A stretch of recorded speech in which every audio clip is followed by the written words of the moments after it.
성경을 여러분 잘 배우시는 것이 복입니다.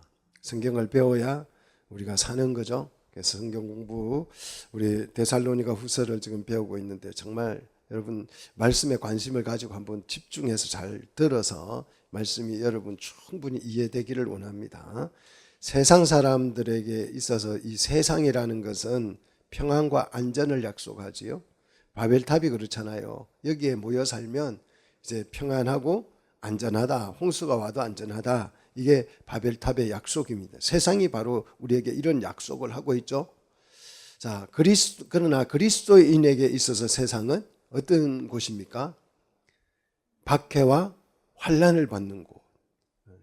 그리스도인들에게 있어서 세상은 박해와 고난과 환난을 받는 무대가 세상입니다.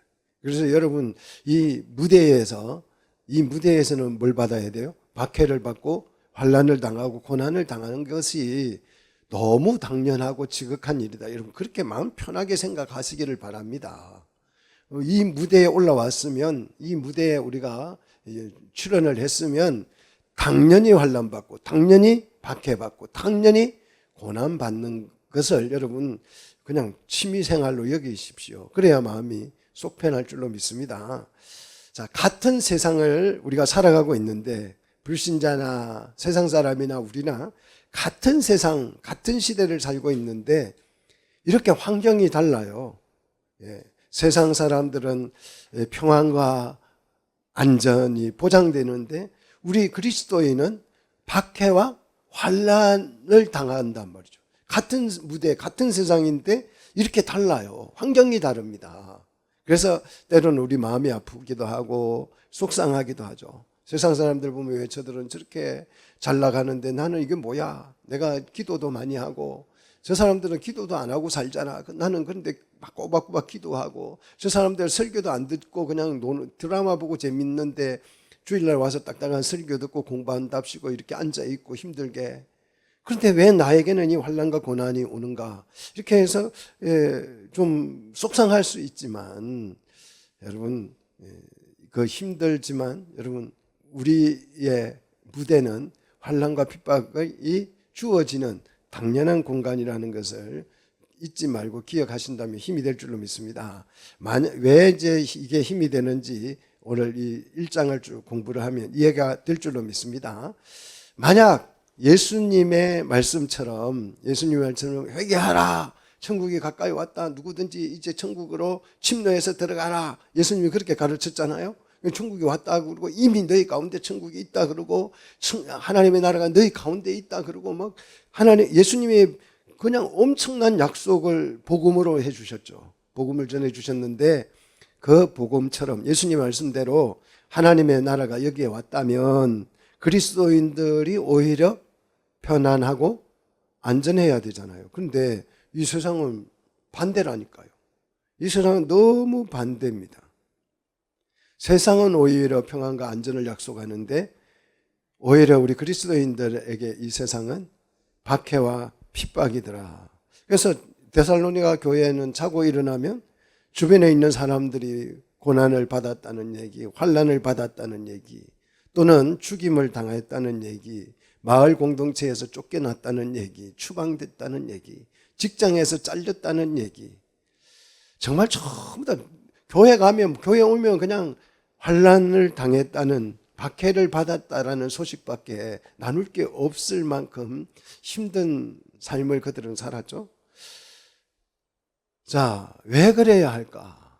왜 그래야 할까? 하나님 나라를 선포하고 그 복음이 왔으면 정말 이런 반대가 돼야 되잖아요. 오히려 하나님의 나라의 풍성함과 생명을 누리고 그 하나님의 은혜와 축복을 누려야 되는데 하나님의 나라가 왔음에도 불구하고 우리는 왜 이런 고난과 아픔 속에서 환난과 박해를 당하면서 살아야 하는가? 오늘 본문을 이걸 연구하고 답을 우리가 함께 나누려고 하는 것입니다. 먼저 인사말을 보시면 전서와 후서의 인사말에 두 가지 차이가 있죠. 여러분 전서 1장 1절을 보시고 오늘 이 후서 1장 1, 2절을 여러분 보시면 두 가지 차이가 있습니다. 첫 번째 차이는 전서에서는 하나님 아버지 이렇게 표현하죠. 하나님 아버지. 그런데 후세에 오니까 하나님 우리 아버지, 우리가 포함됐어요. 그러니까 이 우리라는 말은 공동체의 언어죠. 여러분 뭐 기도할 때 그냥 창대교회를 어떻게 하고 저떻게 하고 그런 것보다 우리 창대교회 하면 이제 공동체 얘기죠. 창대교회 교인들이 어떻고 저떻고 하는 것보다 우리 창대교회 뭐 교인들이 이렇게 하면 이 우리라는 이 언어가 공동체 언어입니다. 친밀감을 표현하는 거죠. 바울과 지금 이 교회와의 간격이 전서보다는 후서가 훨씬 좁아졌다. 더 친해졌다. 친밀해졌다. 그런 뜻이죠. 교회는 이렇게 친해지는, 친밀해지는, 그래서 연합되어지는 한 몸이 되어가는 것을 우리는 뭐라고 불러요? 교회라고 부르는 거죠. 자, 두 번째 차이는 2절을 보시면, 오늘 후서의 2절을 보시면 하나님 아버지와 주 예수 그리스도로부터 이게 추가 들어갑니다. 이게 추가됐어요. 전서에는 이게 없죠. 은혜와 평강의 출처를 후서에서는 직접 강력하게 밝히고 있어요. 자, 그렇다면 이건 뭘 말합니까? 왜 이 은혜와 평강의 출처를 이제 이 은혜는 그냥 은혜와 평강이 있을지어다 해도 우리는 그냥 하나님으로부터 그리스도로부터 오는 은혜와 평강인 줄 알죠. 근데 왜 전서에는 이걸 빼고 후서에는 이걸 넣느냐? 자, 후서로 올수록 고난이 더 심각해진 거죠. 예수 믿을수록 더 힘들어진 거예요. 여러분, 자, 그래서 이제 이 은혜와 평강의 출처를 아주 강력하게 직접적으로 밝히고 있습니다. 복음에 순종한 결과 샬롬은 일어나지 않고 환난만 더 가중되더라. 그래서 우리 성도들에게 이 바울이 더 큰 위로를 해줘야 되겠다. 여러분 혹시 살다가 마음이 힘들고 어렵다, 신앙생활이 고달프다 그런 생각이 들 때면 오늘 이 데살로니가 전서를 천천히 묵상하시면, 데살로니가 전서는 환난과 핍박을 받는 성도들을 위로하기 위해서 쓴 책입니다. 성령의 위로가 막 쏟아질 줄로 믿습니다. 힘들 때 여러분 데살로니가 전서 후서를 여러분 묵상을 많이 하시기를 축복합니다. 그래서 은혜와 평강의 출처를 아주 분명하게 이제 후서에서는 밝히고 있죠. 자, 세상 나라의 풍경, 세상 나라의 풍경은 데살로니가전서 5장 3절, 자, 데살로니가전서 5장 3절 한 장 넘겨서 보시면 세상 나라의 풍경은 평안과 안전이다. 세상은 우리에게 자고 일어나면 이 얘기해줘요. 여러분을 안전하게 해주겠습니다. 편안하게 해주겠습니다. 뭐 얼마 전에도 선거를 했지만 그분들의 다 약속을 막 하는 얘기를 다 종합해서 들어보면 이 두 가지예요. 평안하게 해줄게요. 안전하게 해줄게요. 평화롭게 해줄게요. 안전하게 해줄게요. 이 얘기죠. 전쟁이 없게 해줄게요. 그런 뜻인데, 자, 후서 1장 4절, 오늘 4절 보니까 하나님의 나라의 풍경은 박해와 환란이다. 이렇게 대조적이에요. 그럼에도 불구하고 우리 그리스도인은 이 박해와 환란 속에서도 신앙을 지키면서 살아내야만 하기 때문에 뭐가 먼저 주어지는 거예요? 은혜가. 그래서 은혜와 평강이에요. 은혜를 먼저 쏟아 부어 주신 다음에 그 은혜에 힘입어서 우리는 뭘 누리게 돼요? 평강, 샬롬을 누리게 된다는 거죠. 집채만한 파도가 칠 때에도 여러분에게, 우리에게 은혜가 임하면 잔잔한 바다가 될 줄로 믿습니다. 여러분 마음에 막 파도가 얼마나 치는지, 막 집안일만 해도 골치 아파 죽겠는데 TV 보면 더 골치 아프죠. 그래서 채널 막 돌리버리고 그러죠. 꼴 보기 싫어하고. 그러나 여러분, 우리 속에 은혜가 임하면 내 마음의 파도, 풍랑이 잔잔하게 되는 역사가 일어날 줄로 믿습니다.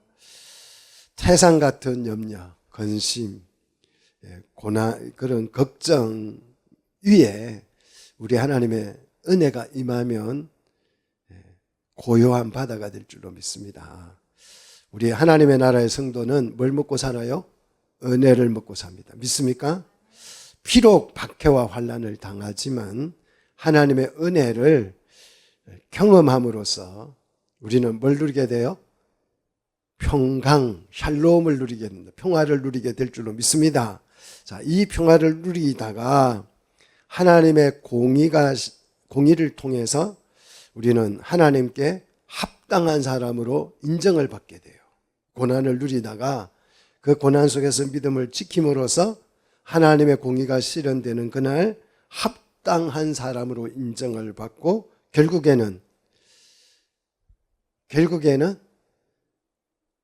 뭐가 주어질까요?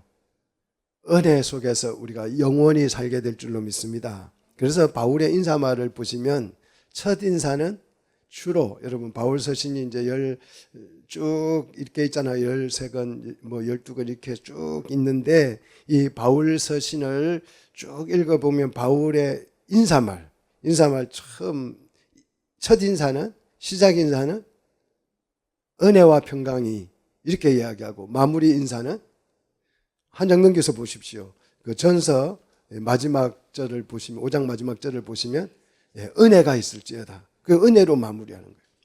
여러분 모든 삶이 은혜로 다 덮여지는 역사가 있기를 주의 이름으로 축원합니다. 자, 그래서 세상 나라의 사람들은 황제로부터 뭘 보장받는다고요? 평안과 안전을 보장받습니다. 평화와 안전을 보장받고 그 속에서 세상 사람들은 그 속에서 자, 평안과 안전을 보장받고 그 평안과 안전이 지속이 되면 뭐가 일어나요? 방종이 일어나겠죠? 그렇잖아요. 방종과 타락을 하여서 하나님의 공의에 따라서 심판을 받고 결국은 어찌 된다? 멸망을 당한다는 거죠. 자, 하나님의 백성은 겉으로 보면 세상에서 박해와 환난을 받다가 하나님의 공의가 실현되는 날 하나님 앞에 합당한 사람으로 인정을 받고 이제 은혜 속에서 평화를 누리게 되는데 세상 사람들은 세상 나라는 황제로부터 평안과 안전을 보장받고 살면서 그 속에서 방종하다가 타락하여서 하나님의 공의를 따라서 심판을 받고 어찌 된다고요? 멸망당한다고요. 그래서 겉모습만 보면 우리 현재 겉모습만 보면 우리는요 실망하기 딱 좋습니다. 세상은 잘 돌아가는 것 같고 우리만 힘든 것 같아요. 겉모습만 보면 그래서 실망할 수밖에 없는 이런 환경에 놓여진 우리 데살로니가 성도들을 위해서 그들을 위로하기 위해서 바울이 오늘 은혜와 평강을 하나님으로부터 왔다는 사실, 주 예수 그리스도로부터 이 은혜와 평강이 우리에게 주어지고 있다는 이 놀라운 사실을 알려줌으로써 위로를 얻게 하는 것입니다. 자, 그 다음 3절을 보시면 바울의 빚진 감사가 나오죠. 감사할지니, 그래서 감사할지니 오페일로라는 단어인데요, 빚을 지다는 뜻입니다. 감사의 빚지다. 누구에게 바울이 빚졌다고 말합니까? 하나님께 빚을 졌대요. 감사의 빚을 졌대요. 우리도 감사의 빚을 졌죠. 그래서 우리는 늘 하나님께 감사하고 있습니다. 하나님께 감사를 빚졌기에 감사하는 것은 너무 당연하다, 합당하다. 오늘 바울이 그렇게 고백하면서 이런 생각을 우리가 해볼 수 있습니다. 야, 바울은 하나님을 위해서 자신의 모든 상해를 다 드렸어요. 결혼도 안 하고 자기의 꿈과 비전을 다 포기하고 하나님의 복음을 위해서 목숨을 바쳐서 충성한 사람이에요. 그런데 뭘 빚졌다는 거예요? 바울은 뭘 빚졌을까요? 우리같이 아무것도 안 하면 뭐 은혜로 빚졌다 그렇게 말할 수도 있겠지만 바울은 정말 자신의 생애를 다 바친 거 아니겠어요? 근데 뭘 빚졌어요? 자, 3절을 여러분 보시면 바울의 사역의 결과가, 바울이 뭐 복음을 전하고 전도를 하고 또 성경 말씀을 가르치고 양육을 하고 이렇게 애를 썼죠. 정말 노력을 많이 했죠. 그런데 성도들을 보니까 자기가 애쓰고 노력한 것보다 그들의 믿음이 더 성장을 한 거예요. 더 성장을 했고 사랑이 더 풍성해졌어요. 자, 목회자는 이 마음을 압니다. 막 성경 보면 열심히 가르쳐요. 그런데 성도들 안 따라와줘요. 믿음도 안 생기고 그냥 사랑도 안 생기고 매 똑같아요. 막 그리스도인은 교회가 되려면 이렇게 해야 된다 그러는데 나중 보면 픽하고 막 그냥 예전이랑 똑같은 그런 상태가 되면 절망감이 오죠. 성경 보면 절망감이 오는데 오늘 바울은 자기가 애쓰고 노력은 했지만 자기가 애쓰고 노력한 것보다 성도들의 믿음이 더욱 성장했고 사랑이 더 풍성해졌다. 좀 여러분 정신을 차리십시오. 풍성해졌다. 그래서 자신의 노력보다 훨씬 더 성도들이 성장을 했다는 것이에요. 그러니까 이거는 내가 노력한 결과가 아니고 누가 한 일이다. 하나님이 하신 일이다. 하나님의 사역이었다. 하나님께서 하신 일이다. 그래서 나는 감사할 수밖에 없다. 그래서 감사에 빚졌다라고 고백을 하는 거죠. 이게 겸손 같지만 사실입니다. 사람의 설득으로 사람을 변화시킨다고 하는 것은 불가능해요. 남편도 안 변합니다. 여러분 남편 설득해 보십시오. 남편이 바뀌는지. 자식을 설득해 보십시오. 자식이 변화가 되는지. 안 돼요.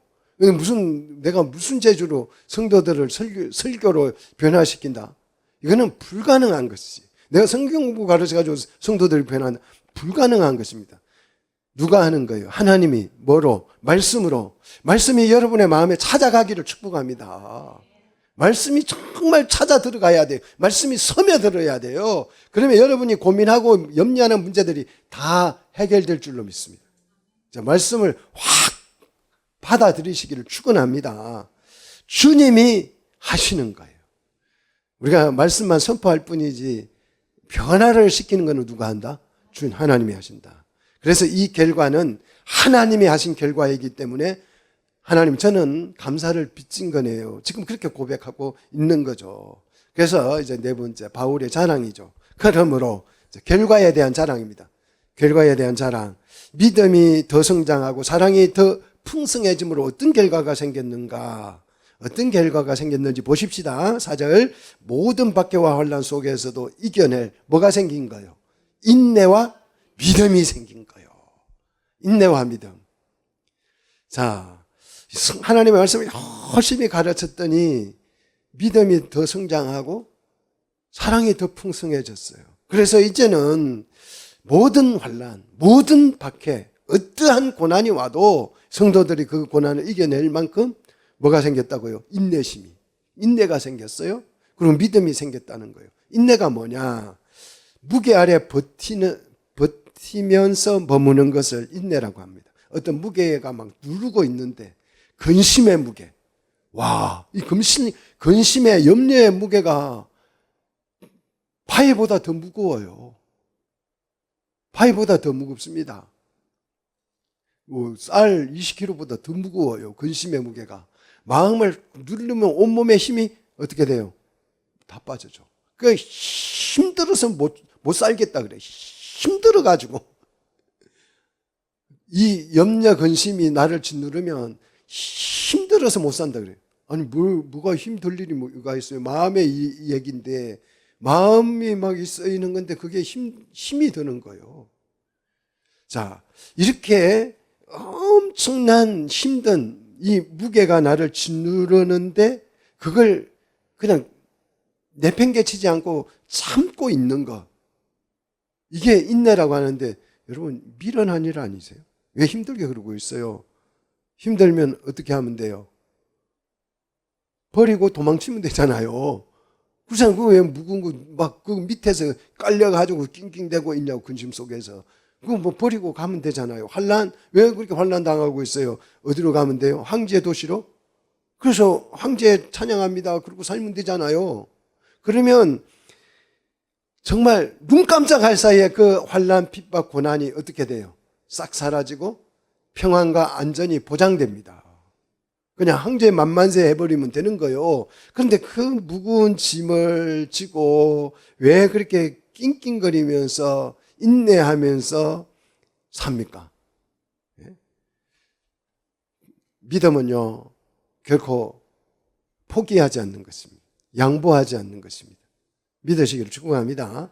자, 두 번째는 믿음이라 그랬죠. 여기서 믿음은 여기에 하나님이 나를 세우신 거야. 이 도시에 나를 하나님이 심으신 거야. 여기에 대한 확신이죠. 내가 하나님을 믿는다 이것도 있지만 하나님이 나를 여기에 부르셨고 하나님이 나를 이 교회에 세우셨고 하나님이 이 도시에 나를 세우셨고 이 나라에 나를 세우셨다. 그래서 어떤 박해와 환난을 당하지만 나는 이곳을 떠날 수 없어. 이게 믿음이죠. 그래서 인내와 믿음은 한 쌍입니다. 짝이에요. 믿음만으로 모든 박해와 환난을 견딜 수 없고 인내와 믿음이 필요한 줄 믿으시기를 축원합니다. 자, 믿음의 인내가 플러스 될 때에 강력해지는 거예요. 이게 강력입니다. 그래서 바울은 데살로니가 성도들을 자랑스러워한다. 자랑한다. 돈이 많아서도 아니고 그들이 부자여서도 아니고 뭐 성공해서도 아니고 인내와 믿음을 생겼기 때문에 나는 이 성도들을 어디 가서도 자랑할 수 있다. 자랑스러워한다. 그렇게 바울은 고백하고 있습니다. 성도들이 평안하고 안전한 곳으로 도망치지 않고 그 교회에서 하나님이 세우신 교회 그 도시에서 인내와 믿음으로 버티야 하는 이유 왜 그래야 될까? 자, 1차적으로는 근본적으로는 사명이죠. 하나님 나를 세우신 그 소명 사명이라고 하고 더 직접적인 이유를 5절에서 이는 하고 설명하죠. 자, 이는 하고 설명하는데 두 가지를 설명합니다. 첫째는 하나님의 공의로운 심판의 표다. 심판의 근거가 되는 것이다. 이 박해와 환난을 참아내는 것은 하나님의 공의의 심판의 표가 될 것이다. 그래서 인내와 믿음으로 견뎌야 한다. 두 번째는 성도들이 받은 박해와 환난을 통해서 하나님의 나라의 어떤 사람으로 합당한 사람으로 나중 어떻게 돼요? 인정받게 된다. 여러분 예수 믿으면 당장 구원을 받죠. 그런데 이 구원을 받은 사람의 삶이 고난과 환난뿐이에요. 그러면 이 고난 속에서 언제 우리가 하나님의 사람으로 인정을 받느냐 하면 하나님의 나라에서 이것을 인정받게 될 줄로 믿습니다. 그래서 그 나라를 위하여 그랬어요. 여러분 중요하죠? 그 나라는 누구 나라요? 하나님의 나라죠. 하나님의 나라를 위하여서 우리는 뭘 받아요? 고난을 받는다. 아멘입니까? 우리는 고난받는 것은 뭘 위해서? 하나님 나라를 위해서 고난받는 거예요. 예, 그러니까 고난이 여러분 달짝지근하기를 주의 이름으로 축원합니다. 고난이 밀려오려면 오라 그래. 나는 그 나라를 위해서 인내와 믿음으로 뭐 할 거야? 버틸 거야. 그 나라를 위해서 내가 합당한 사람이 되기 위해서 이 고난과 환난은 당연한 거야. 이것은 연단이고 나에게 있어서 고난은 훈련이야. 하나님 아직도 나를 다듬으실 부분이 많이 있나 보네요. 예, 다듬죠. 예, 다듬을게요. 말씀하십시오. 어떤 부분을 오늘은 다듬어 볼까요? 예, 내 모난 성격입니까? 아니면 내 말투입니까? 아니면 내 기도하지 않고 게으른 것입니까? 아니면 내가 열심 없는 것입니까? 도대체 뭔지 말씀하시면 이 고난의 칼로 나를 다듬을게요. 그렇게 고난을 좀 달게 받아들이시기를 축복합니다.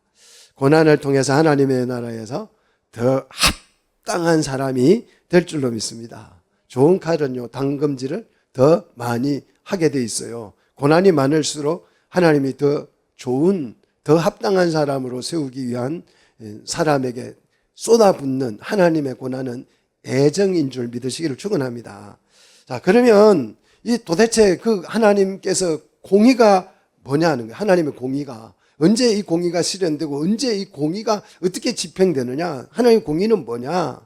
그걸 이제 6절에서 설명하죠. 첫째, 환난을 받게 하는 자에게 뭘로 갚아주세요? 환난으로 갚아요. 그러니까 환난을 받게 하는 자, 그러니까 환난을 가하는 사람이죠. 고난을 주는 사람에게는 하나님이 뭘로 갚으신다고요? 그 사람에게 똑같은 환난으로 갚으신다. 예? 이게 하나님의 공의입니다. 그 다음에 환난을 받는 성도들, 이제 당하는 성도들이죠. 당하는 성도들에게는 뭘 갚아주셔요? 안식으로 7절. 안식으로 갚아주신다는 거예요.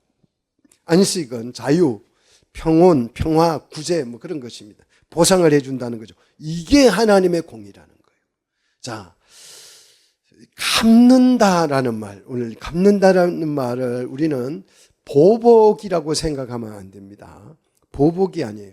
동등하게 돌려준다는 뜻이에요. 네가 환난을 박해를 한 것만큼 정확하게 동등하게 그 자신에게 돌려준다는 거예요. 하나님이 돌려주는 것을 이제 갚다라고 하는데, 그래서 여러분 이게 이제 자칫 잘못 생각하면 하나님을 보복하시는 하나님으로 오해합니다. 그렇잖아요. 환난을 줬다고 하나님 똑같이 환난으로 갚으면 이걸 우리는 원수 갚는다 그러잖아요. 그렇죠? 근데 이거는 원수가 아니에요. 원수를 갚는 게 아니에요. 자, 데살로니가전서 5장 15절에 보시면 악을 악으로 갚지 말라 그랬잖아요. 그래 놓고 무슨 하나님이 또 그대로 되돌려 준다. 그건 악으로 갚는 게 아닌가? 이거 하나님 말씀해 놓고 그게 본인이 어기는 거 아닌가? 이렇게 생각할 수 있는데 이거는 보복이 아니에요. 공의입니다. 공의.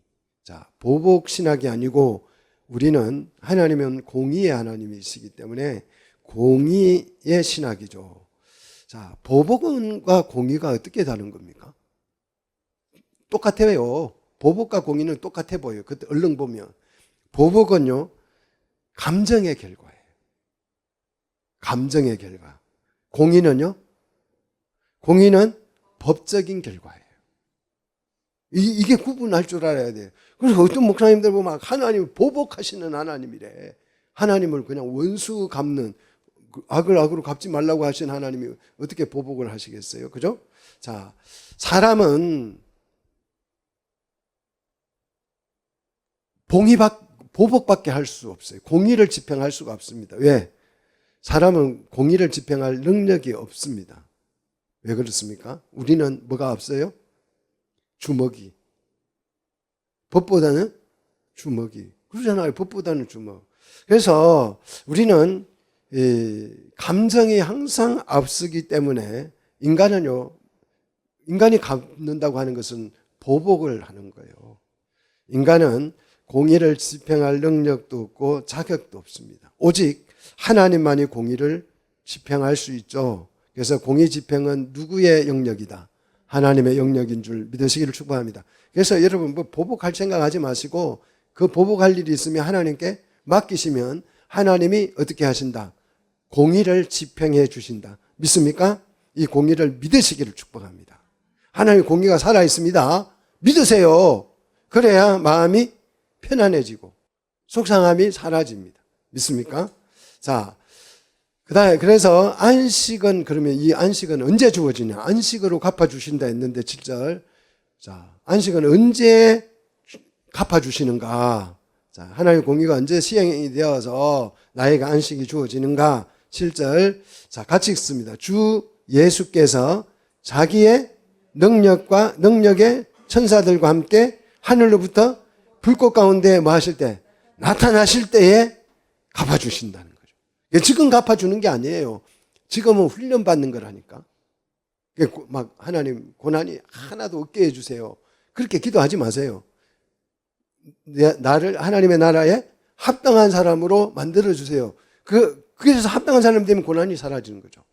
그래서 이 안식은 언제 주어지냐 그러면 주 예수께서 자기의 능력의 천사들과 함께 하늘로부터 불꽃 가운데에 나타나실 때에, 자, 너무 여러분 성급해 하지 않기를 축복합니다. 너무 성급해가지고 내가 막 화내고 성질내고 아직 하나님의 사람으로 덜 된 거죠.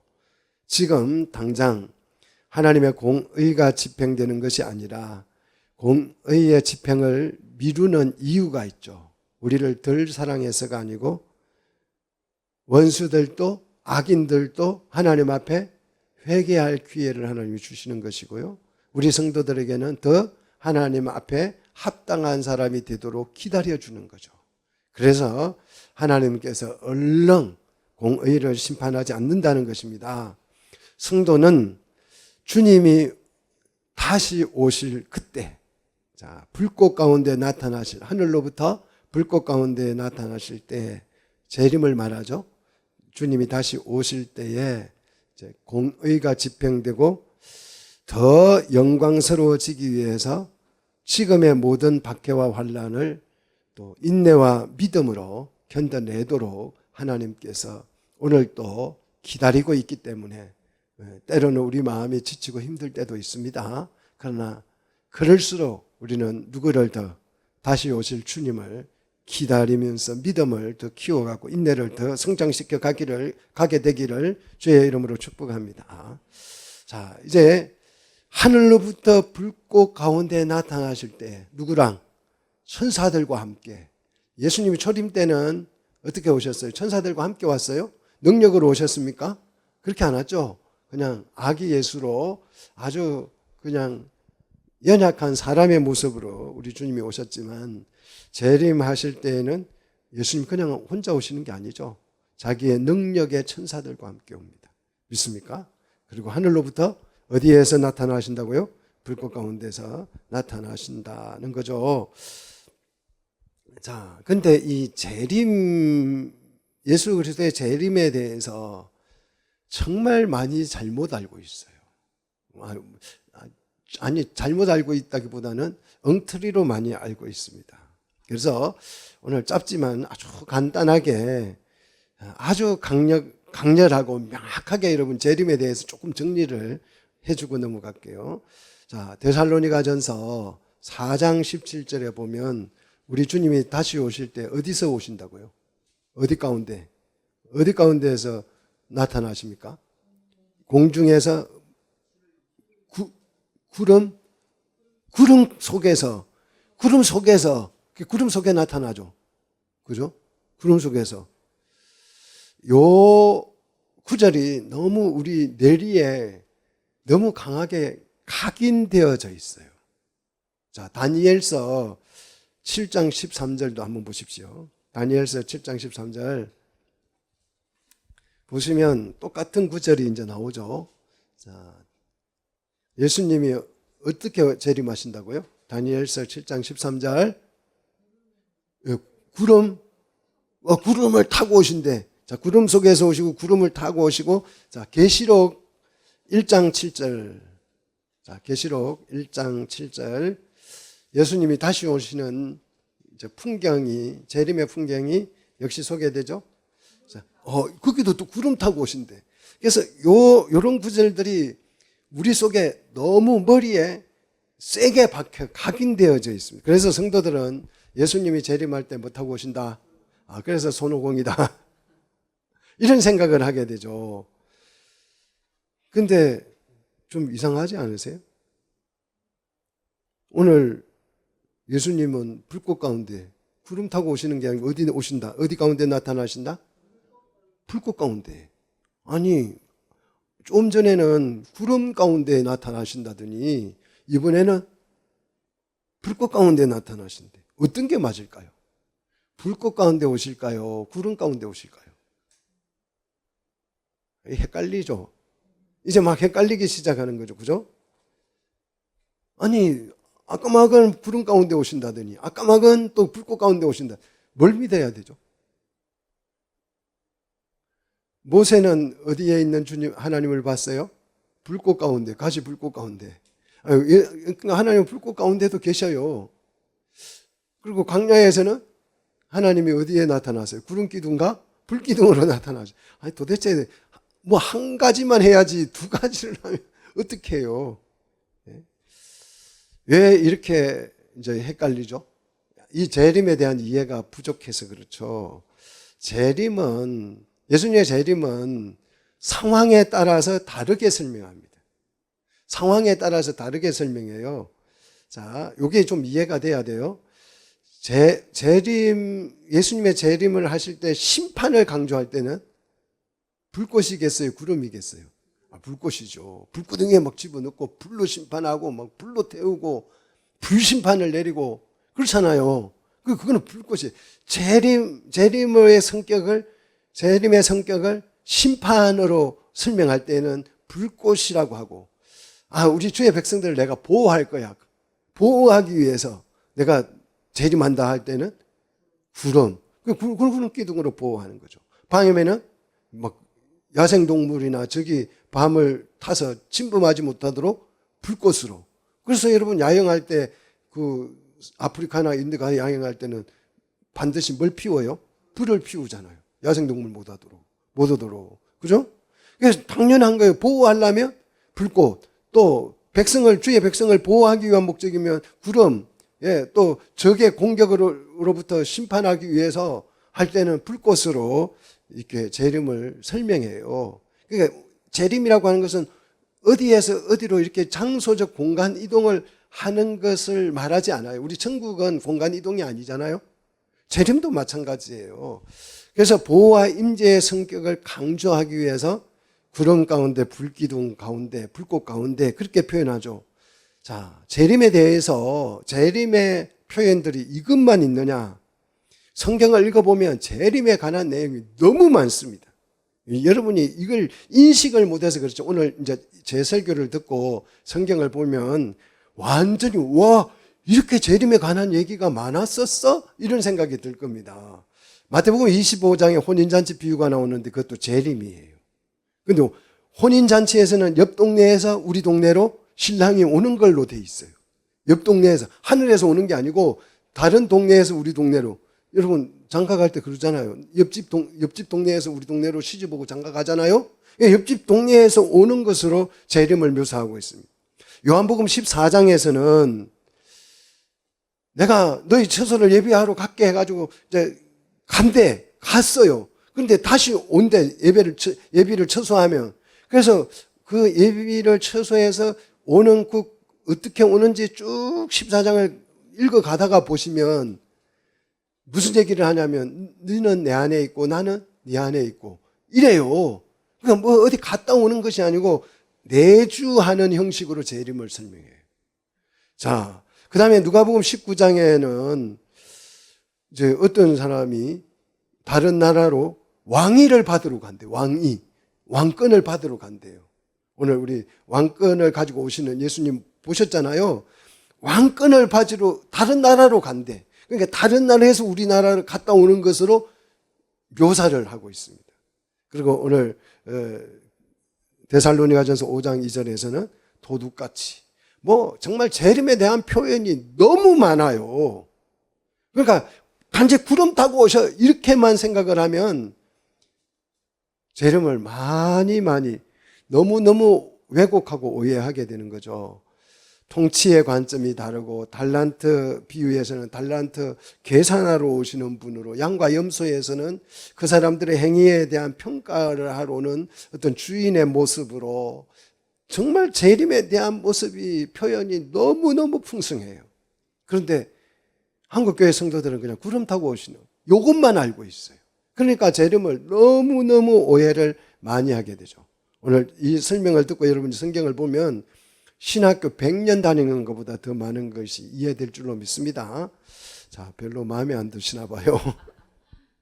하나님의 공의와 영역의 심판의 대상이 누구냐 그러면 8절 누구를 심판하느냐. 자, 첫째 8절 보시면 하나님을 모르는 자들, 이방인이 대상이죠. 자, 하나님을 모른다 하는 것은 단순 하나님에 대한 정보가 없다. 하나님의 이름을 한 번도 들어본 적이 없어. 이런 경우 우리 고려 시대에는 하나님의 이름을 들어봤을까요? 못 들어봤을까요? 못 들어봤어요. 이순신은 하나님의 이름을 들었을까요? 못 들었겠죠. 그죠? 네. 단순 정보가 없는 거죠. 정보를 못 받은 거예요. 이 무지에서 이제 지금은 하나님이라는 말을 복음을 우리 한국 사람들은 다 들었죠. 누구나. 교회가 뭔지도 알고 십자가가 뭔지도 알고 예수가 누군지도 알고 다 압니다. 그런데 그 예수님과 나와의 관계 맺지 않는 사람들을 우리는 불신자라 그러잖아요. 알지만 나는 그분을 사람하고 상관없이 살래? 이렇게 관계를 맺지 못해서 알지 못하는. 자, 우리 연예인들 다 알잖아요. 누구 하면. 근데 나와 관계가 있어요, 없어요? 없잖아요. 관계 맺지 않은 거. 이것도 모르는 거죠. 나만 알고 있는 거지. 이렇게 관계적으로 알지 못하는 자들까지가 심판의 대상이다. 자, 복음을 들을 기회조차도 없었던 사람들까지를 포함하는 거죠. 그러면 우리 마음속에 이런 생각이 들어요. 그 사람들은 억울하겠다. 못 들어서 못 믿은 건데. 이렇게 생각할 수 있죠. 그런데 로마서에 보시면 하나님의 신성이 이 만물에 보인다 그랬어요. 하나님 창조한 피조물에 다 보여서 나 하나님 몰라서 못 믿었어요. 이렇게 핑계 댈 수 없다. 1장 20절에 로마서. 자, 두 번째, 주 예수의 복음에 순종하지 않는 자들. 복음은 들었어요. 복음이 왔어요. 설명을 다 했어요. 그런데 순종을 안 해. 누굽니까? 유대인들이죠. 유대인들이 심판의 대상이죠. 또한 우리처럼 이 시대처럼 복음을 듣고도 의도적으로 외면하고 불순종한 사람들이 심판의 대상인데 이 사람들에게 뭐가 내려져요? 형벌이 내려진다.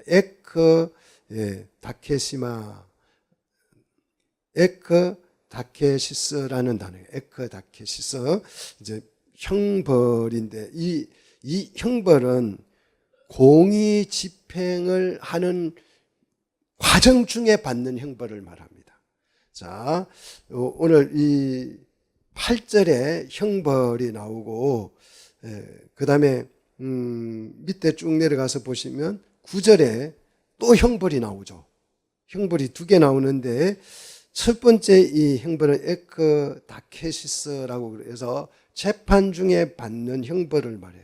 자, 우리로 말하면 구치소 같은 거죠. 형벌 재판 받기 전에 구치소에서 형벌을 받고 있는 거죠. 자, 이 사람들에게 이제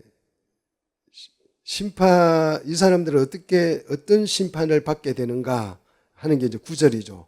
자, 어떤 심판을 받게 되느냐. 이렇게 복음을 아예 거부한 사람들, 복음을 모르는 사람들, 그래서 하나님과 관계를 맺지 않고 믿지 않는 사람들에게는 어떤 형벌이 주어지느냐. 자, 9절을 보시면 이런 자들은 주의 얼굴과 그의 힘의 영광을 어떻게 된다? 떠나버린다는 거죠. 자, 주의 얼굴과, 그러니까 하나님 예수 얼굴을 안 보고 그 영광을 입지 않는다 이 말이죠. 벗어난다는 거죠. 자, 진짜 심판은 뭐냐 그러면 주의 얼굴과 그 힘의 영광에서 제외되는 것이 심판이에요. 그래서 하나님의 영광이 이가봇 떠났다. 그게 심판이죠. 자, 사람이 하나님의 얼굴을 볼 수 없게 되는 것이 형벌입니다. 형벌. 자, 그러면 하나님의 얼굴과 영광을 보지 못하면 어떻게 되죠? 자, 9절 계속 보니까 어떻게 돼요? 영원한 멸망의 형벌을 받게 됩니다. 자, 이 형벌, 또 형벌이 나왔는데 원어를 보면 이거는 타케라는 단어입니다. 대가를 치르게 된다는 뜻인데 공의의 판결 후에 이렇게 재판을 해보니까 네가 A만큼 잘못했어. 그래서 그 대가를 받는 거 그것이 다케 형벌이에요. 자, 그래서 형벌이 두 가지로 오죠. 다케시스라는 형벌, 재판 과정 중에 받는 형벌이 있고 그 재판이 끝난 뒤에 선고되는 형벌이 있습니다. 그런데 그 끝난 뒤의 형벌은 영원한 뭐다? 멸망이다. 영원한 멸망. 그러니까 이 멸망이 그냥 단순 멸망이 돼서 어떻게 없어져 버리는 거죠. 사멸하는 거죠. 그죠? 멸망이라면. 그런데 앞에 뭐가 붙었어요? 수식어가 영원한이에요. 그러니까 영원토록 끝없이 파멸을 계속한다는 거죠. 죽지 않고. 계속 파멸에 굴리해서 계속 고통을 받게 된다는 거죠. 그걸 우리는 뭐라고 그래요? 지옥이라 그러잖아요. 자, 두 부류의 사람들, 하나님을 아예 몰라서 안 믿고 또 알지만 안 믿는 이 두 사람들에게 공의가 집행되는데 그 공의를 판결받는 그날에 우리 성도들, 하나님을 믿는 성도들에게는 무슨 일이 일어나느냐? 10절 무슨 일이 일어납니까? 그날에 무슨 일이 있어요? 그리스도께서 강림하시죠. 재림한다는 거죠. 재림해서 왜요? 우리에게 모든 그 공의대로 보상을 해준다는 거죠. 갚아준다는 거죠. 자, 그래서 뭘로 갚아주시느냐? 자, 성도들에게 재림하시는 주님이 뭘 받아요? 영광을 받으셔요. 그때 우리 성도들이 재림하시는 주님을 보고 나가서 주님 챙겨온 뭘 영광을 막 돌릴 거예요. 이거 주님이 하신 거예요. 이거 받으세요. 이거 주님이 하신 거예요. 이거 받으세요. 이제 환난과 고난을 받으면서 내가 쟁취한 것들이 있잖아요. 얻어낸 것들. 그걸 다 주님께 돌려드릴 것입니다. 여러분, 주님께 돌려드릴 영광이 여러분 손에 들려 있게 되기를 축복합니다. 자, 두 번째는 모든 믿는 자에게 놀라게 여김을 받을 것이다 그랬어요. 바우마조, 귀하게, 그런 뜻입니다. 무슨 뜻이냐 그러면 예수님이 재림하실 때, 와, 우리가 복음을 들은 그대로네, 말씀에서 본 그대로네, 복음이 진짜였네, 복음대로 되네, 말씀대로 되네. 그래서 놀랄 것이라는 거죠. 뭐가요? 죽은 자가 부활하는 걸 보고 얼마나 놀라겠어요. 그리고 실제로 주님이 자기 능력의 천사들과 함께 오는, 야, 그 풍경을 여러분 상상해 보십시오. 뭐 누가 높은 사람이 하나 와도 막 그 사이카가 막 쫙 앞에 하고 막 그러잖아요. 뭐 미국 트럼프 대통령이 중국 가는 거 보니까 기가 막히더만요. 막 비행기들이 막 수십 대 가고 까만 차가 막 그게 탱커보다 더 센 차죠. 그런 차가 막 줄서 기가 막히더만 막 나와가지고 국기 들고. 그런데 그런 정도가 아니고 자기 능력의 천사들과 함께 주님이 재림한다는 거 생각해 보십시오. 놀랄 일이죠. 그리고 우리가 어떻게 된다 그랬어요? 그때 살아있는 자들은 변화한다 그랬죠. 이 변화는 정말 장관일 것입니다. 내가 변화되는데 이 애벌레가 성장을 해서 번데기에서 나비로 확 바뀔 때에 그 변화의 모습은 상상도 못하겠죠. 그런데 그보다 1000배는 더 놀라운 변화를 할 줄로 믿습니다. 그리고 하나님의 심판을 볼 때에 모두 사실로 확인되는 것을 보고 그때 성도들은 놀라게 될 것이다. 결국 박해와 환난 속에서 인내와 믿음으로 견뎌내야 했던 성도들에게 이것이 최고 최대의 위로입니다. 여러분, 이 은혜를 여러분 위로로 삼으시기를 축복합니다. 이것밖에 위로해 줄 게 없어요. 주님이 오실 때 부활한다. 주님이 오실 때 정말 그의 능력으로 오신다. 그리고 우리가 어떻게 된다? 변화되어서 그분의 심판 아래에서 우리는 평화를 선물 받는다. 인정받는다. 합당한 자가 된다. 이것이 바울이 성도들에게 정말 힘든 고통스러워하는 성도들에게 위로해 주는 메시지입니다. 그냥 괜찮아 이게 아니고 여러분 아유 걱정하지 마. 시간 지나면 다 해결돼. 이게 아니고 정말 주님이 오실 때에 이것이 우리에게 해줄 수 있는 최고의 위로가 될 줄로 믿습니다. 자, 마지막 11절 바울의 기도가 소개되죠. 항상 너희를 위해서 기도하겠다는 약속을 하죠. 그리고 기도의 내용을 잘 보셔야 돼요. 어떤 기도, 무슨 기도를 하는지. 바울의 기도가 지금도 우리 가운데서 역사하게 될 줄로 믿습니다. 자, 하나님이 너희를 그 부르심에 어떻게 합당한 자로 여겨달라. 이게 바울의 기도예요. 여러분, 자녀들을 위해서 기도할 때도 이렇게 기도하세요. 하나님, 내 자녀가 하나님의 부르심에서 합당한 자가 될 수 있도록 우리 자녀를 양육해 주십시오. 그렇게 기도하는 거예요. 이게 기도 제목이에요. 두 번째는 모든 선을 기뻐함과 믿음의 역사를 능력으로 이루게 하시고 그랬습니다. 자, 선을 기뻐하고 믿음의 역사를 능력으로 이루게 해달라. 자, 모든 선은 아가도시네. 구약 성경에서는 토부, 하나님 보시기에 좋았더라. 하나님의 목적이 실현되는 걸 토부라고 합니다. 하나님의 뜻이 이루어지게 해 주십시오. 이게 기도 제목이에요. 그래서 모든 성과 믿음의 역사를 능력으로 하나님이 이루어 주세요. 여러분, 이게 여러분의 기도 제목 삼으시기를 바랍니다. 자, 세 번째는 주의 이름대로 영광을 받아달라는 거예요. 주님 영광 받으십시오. 그 다음 네 번째, 너희도 그 안에서 뭘 받게 해달라고? 영광을 받게 해달라고. 와, 주님 영광 받는 거 그걸로 끝나는 것이 아니고 우리도 그 안에서 뭘 받게 해달라? 영광스러워진 존재가 되게 해달라. 이렇게 기도하고 있습니다. 이것을 베드로후서 1장 4절에서 신의 성품에 참여하는 것이다 그랬죠? 그래서 성도가 하나님의 성품에 참여하게 될 때에 여러분 이 세상에서 어떤 모습이었든지 아무 상관없어요. 신의 성품에 참여한다니까요. 하나님의 성품에 참여하는 그 영광을 우리가 누리게 될 줄로 믿습니다. 좀 초라해도 괜찮아요. 좀 초라하면 어떻습니까? 좀 부족하면 어떻습니까? 좀 세상에서 누리지 못하면 어떻습니까? 우리는 어디에 참여할지 압니까? 신의 성품에. 자, 하나님과 별개 독립된 영광이 아니고 하나님과 연합 관계 속에서 주어지는 영광스러운 존재가 된다는 것입니다. 이 영광을 바울은 최대의 위로로 환난을 이겨낸 때 주어지는 영광으로 우리에게 기도 제목으로 우리에게 도전하고 있습니다. 모든 박해와 환난을 이겨내시고 이 영광을 영광에 참여하는 우리 성도들이 다 되시기를 주의 이름으로 축복합니다.